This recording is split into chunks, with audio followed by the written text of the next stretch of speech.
When Thomas Edison created the first working light bulb after 10,000 failed attempts, he simply stated, "I've not failed.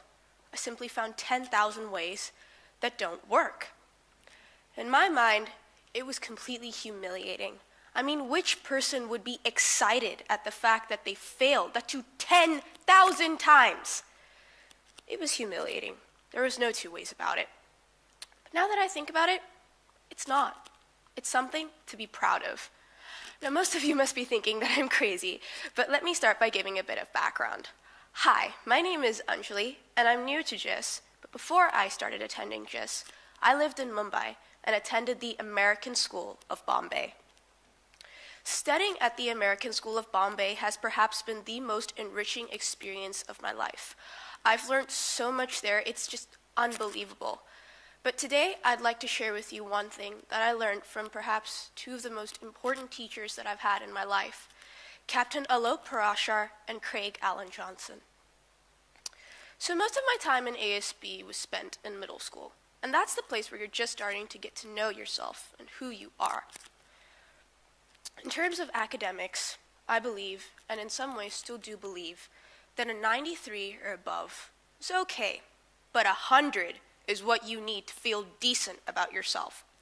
So naturally, if I didn't do as well as I wanted to on certain examinations, or if I was denied of certain opportunities that I really wanted, I got really upset.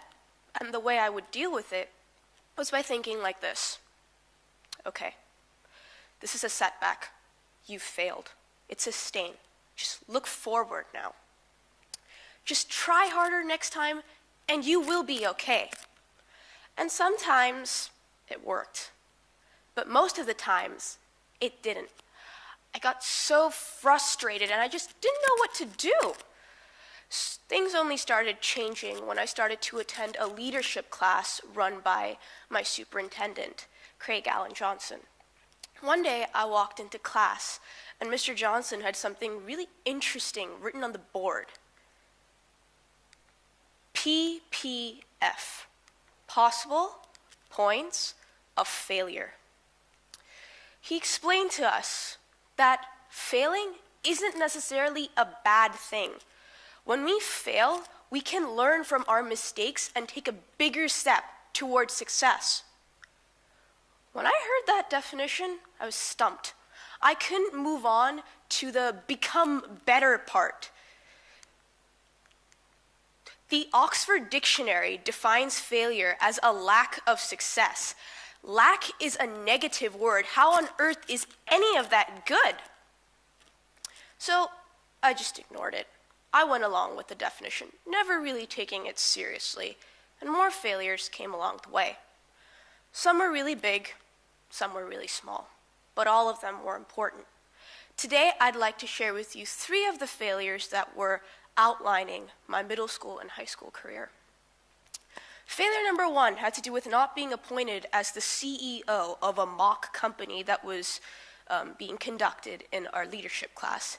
Basically, in our leadership class, all of us were split into small groups, and each group was a company. And if you wanted to become the CEO of a company, you had to give a speech. I wanted to be CEO really badly. And I had presented a nice PowerPoint presentation, and I stood in front of the audience. I kept on looking back and forth at the presentation. I shook like this, my voice was shaking, and by the end of the presentation, I realized that I was perhaps the most quiet out of all of the candidates there. Now we move on to failure number 2, which is basically a extension of failure number 1. Basically, the mock company thing had become very intense, and now all companies were competing for a financial grant that would be then applied to the school cafeteria, because we didn't like the food.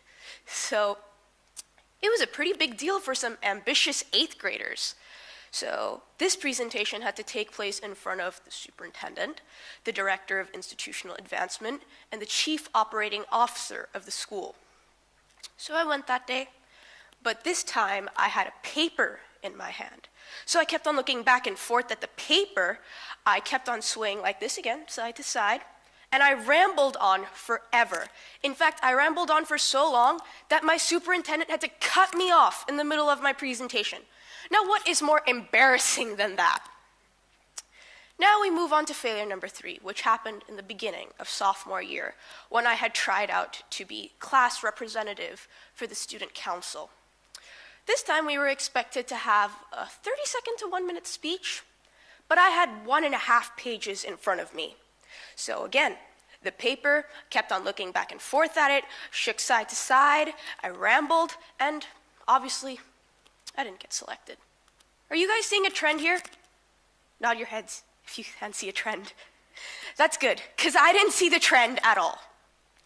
So tired of consistently failing, I went to my leadership coach, Captain Alok Parashar. I brought my speech with myself into his office, and I said, "Sir, I read the speech out on the day of the elections, and I didn't get in. What did I do wrong? I keep on failing, and I don't know what to do." He looks at the speech, he looked up, and he looked at me. "I'm glad that you didn't get selected." How does that make sense?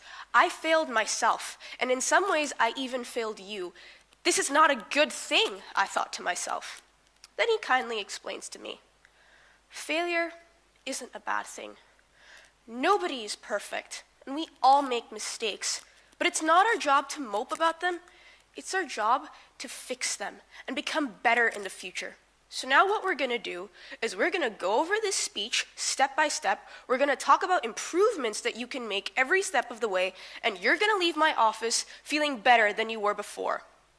If you choose to take this upon yourself, your respect quotient will increase because you chose to learn from your failures instead of mope about them. I thought to myself, this is kind of similar to what Mr. Johnson explained to me 3 years ago. Why not give it a shot? So then, I sat in Captain Alok Parashar's office for the next hour, looking over my speech, talking about how instead of having a huge paper in front of me, I should have one teeny tiny note card with a few points and only put it in my pocket, and if I really need it, just take it out. How I should plant my feet firmly on the ground and look straight at my audience and speak. So I left Captain Parashar's office that day, feeling pretty okay. I learned something, but I still was unsure of how this would benefit me in my near future. Luckily, the next month I was contacted by Mr. Johnson, the superintendent, who I mentioned before as one of my teachers, and he asked me and a few of my classmates to present on how, to the ASB board on how our school's mission is still alive. This is a chance to redeem myself, I thought. So I prepared, keeping all of the captain's tips in mind, and then I went that day to the presentation. In front of the ASB board, there were like 2 tables lined up like this, and there was like this center kind of carpet area for us to stand in. So I went up to the center, stood with my feet firmly planted on the ground with my classmates at my side. I looked straight at the audience, had no paper in my hand, and I put a note card in my pocket just in case if I needed it, and spoke. By the end of the presentation, we were congratulated and were given many handshakes. I felt great. I had finally overcome my consistent failures. So then, the board meeting ended, and it was time for me to get into my car and go home. And I had a bit of time to do some thinking. The only reason that I succeeded was because of how I had failed so many times before that. Wow! And maybe if I'd just chosen to apply Mr. Johnson's idea of PPF in the beginning, when he had just told me, I could have avoided so many other failures. But I'm glad that I didn't. Because failure is a priceless experience. It teaches one to grow from their mistakes and emerge greater than ever. So now, I think it's time for the Oxford Dictionary to change their definition of failure from lack of success to an experience which leads to a temporary lack of success. However, if one is willing, it will lead to even greater success. Thank you.